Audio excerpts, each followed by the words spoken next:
Welcome back. ഇപ്പോഴും ചക്ക season continue ചെയ്യുകയാണ്. നാട്ടിൽ നിന്ന് കൊണ്ടുവന്ന ചക്കയിൽ നിന്ന് ചക്കക്കുരു കുറച്ചും കൂടെ ബാക്കിയുണ്ട്. അത് വെച്ച് പുതിയൊരു ഡിഷ് ട്രൈ ചെയ്യാമെന്ന് വിചാരിച്ചു. ചക്കക്കുരു മാങ്ങാക്കറി.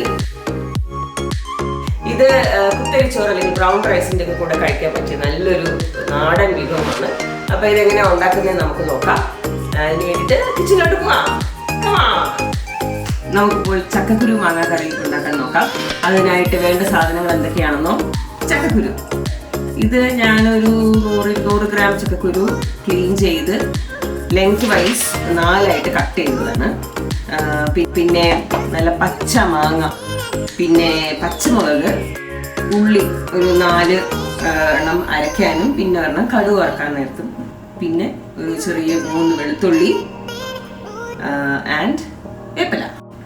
ഇത്രയും സാധനം. പിന്നെ പൊടികളിൽ മഞ്ഞൾപ്പൊടി, മുളക് പൊടി, ഉലുവ, ഇത്രയാണ് വേണ്ട സാധനങ്ങൾ. അപ്പോൾ നമുക്കിതെങ്ങനെ ഉണ്ടാക്കുന്നതെന്ന് നോക്കാം. ആദ്യം തന്നെ നമുക്ക് ഈ ചക്കക്കുരുവിനെ ഒന്ന് വേവിച്ചെടുക്കണം. നമുക്ക് ആദ്യം ഈ ചക്കക്കുരുവിനെ വെള്ളം ഒഴിച്ച് വേവിച്ചെടുക്കാം.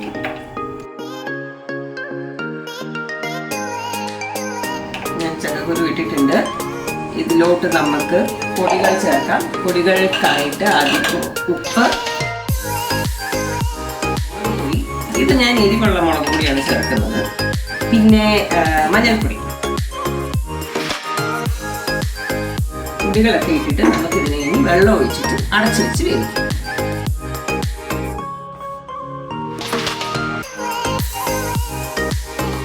വെള്ളം ഒഴിക്കാൻ നേരത്ത് ചക്കക്കുരു ഫുള്ള് ഇതിൽ മുങ്ങിക്കിടക്കുന്ന രീതിയിൽ വെള്ളം ഒഴിക്കണം. അത്രയും വെള്ളം ഒഴിക്കണം, കാരണം ഇത് വറ്റി വേവാൻ നേരത്ത്. അപ്പം അതിനനുസരിച്ചിട്ട് വെള്ളം ഒഴിക്കണം. ഓക്കെ, ഇപ്പം ചക്കക്കുരു ഫുൾ നിറഞ്ഞ് വെള്ളത്തിൽ മുങ്ങിക്കിടക്കുകയാണ്. ഇനി ഇത് നമുക്ക് നല്ല ഹൈ ഫ്ലെയിമിൽ കുക്ക് ചെയ്യാം.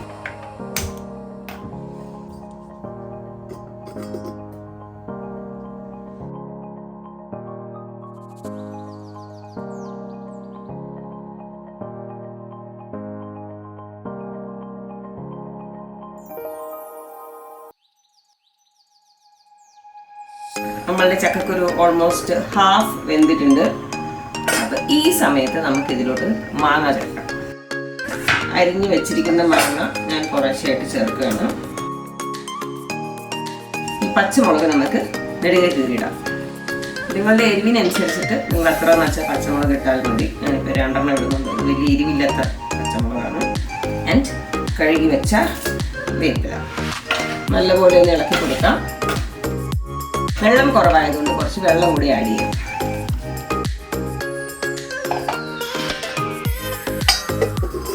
ഇനി ഇത് ഇവിടെ ഇരുന്ന് വേവട്ടെ. ആ സമയത്ത് നമുക്ക് ഇതിന്റെ അരപ്പുണ്ടാക്കാം. അപ്പൊ അരപ്പിന് വേണ്ട സാധനങ്ങൾ എന്തൊക്കെയാണെന്ന് നോക്കാം. അപ്പോൾ അരപ്പിനായിട്ട് ആദ്യം തന്നെ 3 ഉള്ളി, 3 അല്ലി വെളുത്തുള്ളി നല്ലപോലെ ആദ്യം ഒന്ന് ജസ്റ്റ് ഒന്ന് പൾസ് ചെയ്തിട്ടുണ്ട്. ഇതെന്തിനാന്ന് വെച്ചാൽ തേങ്ങയുടെ ഒപ്പം ഉള്ളിയിട്ട് അരയ്ക്കുവാണെങ്കിൽ ഉള്ളി അങ്ങനെ കിടക്കും, കണ്ണു മേടിച്ച് കിടക്കും. സോ നമ്മൾ ആദ്യം ഉള്ളിയും വെളുത്തുള്ളിയും ഒന്ന് പൾസ് ചെയ്തിട്ട് പിന്നീട് തേങ്ങ ചേർക്കാം. അപ്പം നല്ലപോലെ അരിഞ്ഞു. ഇതിലോട്ട് കുറച്ച് വെള്ളവും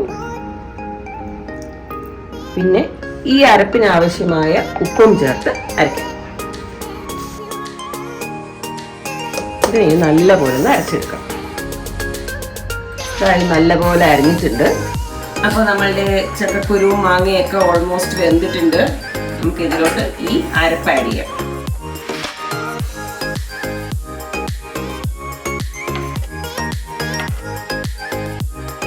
മിക്സി ബൗളിനെ നമുക്ക് കുറച്ച് വെള്ളം ഒഴിച്ച് ഫുള്ളായിട്ട് കഴുകി വയ്ക്കും. ഓക്കെ, ഇനി ഇത് 2 മിനിറ്റ് ഒന്ന് അരപ്പൊക്കെ ഒന്ന് മിക്സ് ആവും. ഈ സമയത്ത് ഉപ്പും എരിവും ഒക്കെ ഒന്ന് നോക്കുക, എല്ലാം പാകത്തിനുണ്ടോ എന്ന് നോക്കുക. ആ സമയത്ത് നമുക്ക് കടുക് വറുക്കാനുള്ള കാര്യങ്ങൾ നോക്കാം.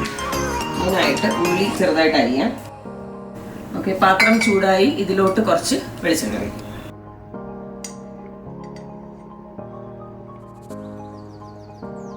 എണ്ണ ചൂടായി വരുന്നുണ്ട്.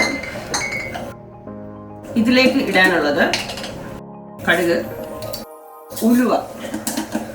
നമ്മൾ കടുക് വറുക്കാൻ നേരത്തെ ചേർക്കാം. ഇല്ലെങ്കിൽ ഉണങ്ങിയ ഉലുവ പൊടിച്ചതുണ്ടെങ്കിൽ അത് നിങ്ങൾക്ക് അരപ്പിൻ്റെ കൂടെ ചേർക്കാം. ഞാനിപ്പോൾ കടുക് വറുക്കുന്നതിൻ്റെ കൂടെയാണ് ചേർക്കാം. കടുക് പൊട്ടി തുടങ്ങി. ഇതിലോട്ട് നമുക്ക് അരിഞ്ഞ് വെച്ച ഉള്ളി.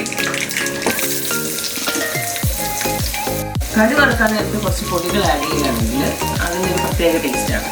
ഞാൻ സാമ്പാർ ഉണ്ടാക്കുമ്പോഴും ബാക്കി കറി ഉണ്ടാക്കുമ്പോഴും കടുക് വറുക്കുകയാണെങ്കിൽ അതിൽ കുറച്ച് മുളക് പൊടി, കുറച്ച് മല്ലിപ്പൊടിയൊക്കെ ഒന്ന് ആഡ് ചെയ്യും. അപ്പോൾ അത് ആ എണ്ണയിൽ കിടന്ന് മൂത്ത് അത് ഇതിൽ ആഡ് ചെയ്യുമ്പോഴത്തേക്ക് നല്ലൊരു വേറൊരു ടേസ്റ്റാണ്.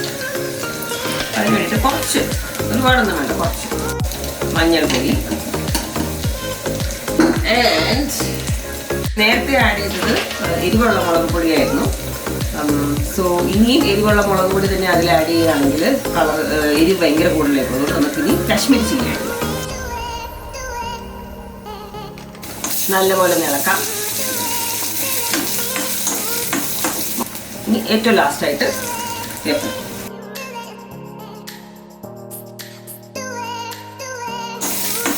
മുളകൊക്കെ ഒന്ന് മൂത്തു. വറ്റൽമുളക് ഉണ്ടെങ്കിൽ അതും കൂടെ ആഡ് ചെയ്താൽ നന്നായിരിക്കും. എൻ്റെ കയ്യിൽ വറ്റൽമുളകില്ല, തീർന്നു പോയി.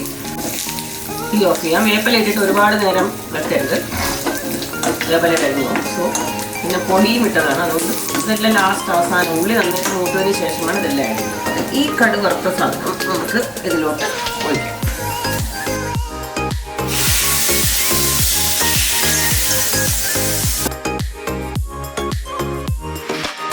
തീ ഓഫ് ചെയ്യാം.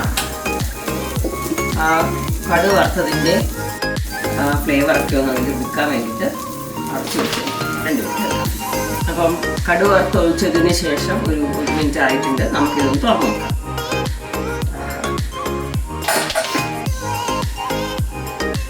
എണ്ണയൊക്കെ നല്ലപോലെ അതിൻ്റെ മുകളിലിരുന്ന് കറിയുടെ കളറൊക്കെ ഒന്ന് മാറിയിട്ടുണ്ട്. കടുക് വറുത്തിൻ്റെ മണം അടിച്ച് പൊലിക്കുന്നു. ആ മാങ്ങയുടെയും തേങ്ങ അരച്ചതിൻ്റെയും കടുക് വറുത്തതിൻ്റെയൊക്കെ മണം വരുന്നുണ്ട് നല്ലപോലെ. ഇനി ടേസ്റ്റ് എങ്ങനെ ഉണ്ടോ നോക്കാം.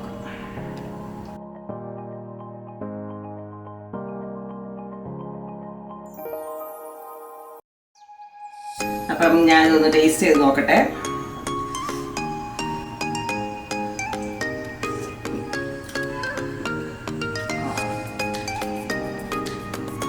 നല്ലപോലെ വെന്തിട്ടുണ്ട്. തേങ്ങയുടെയും മാങ്ങയുടെയും ഒക്കെ ടേസ്റ്റ് നല്ലപോലെ കിട്ടുന്നുണ്ട്. അടിപൊളിയായിട്ടുണ്ട്.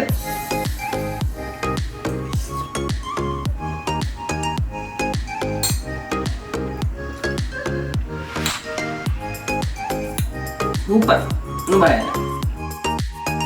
അപ്പോൾ നല്ല പുളിയും നല്ല എരിവും ഒക്കെ ഉള്ള നല്ലൊരു ഡിഷായിരുന്നു അത്. കഴിച്ചു നോക്കിയിട്ട് ആഹാ നല്ല ടേസ്റ്റ് ആയിരുന്നു. അപ്പോൾ ഇത് നിങ്ങൾ എല്ലാവരും ട്രൈ ചെയ്ത് നോക്കണം. എന്നിട്ട് നിങ്ങളുടെ കമൻറ്റ്സ് എന്തൊക്കെയാണെന്ന് വെച്ചാൽ പറയണം. ആൻഡ് വീഡിയോ ലൈക്കും ഷെയറും ചെയ്യാൻ മറക്കരുത്. ചാനൽ സബ്സ്ക്രൈബ് ചെയ്തിട്ടില്ലെങ്കിൽ പ്ലീസ് ടു സബ്സ്ക്രൈബ്. അപ്പോൾ ഇനി മറ്റൊരു വിഭവവുമായി വീണ്ടും കാണുന്നവരെ ബൈ ബൈ.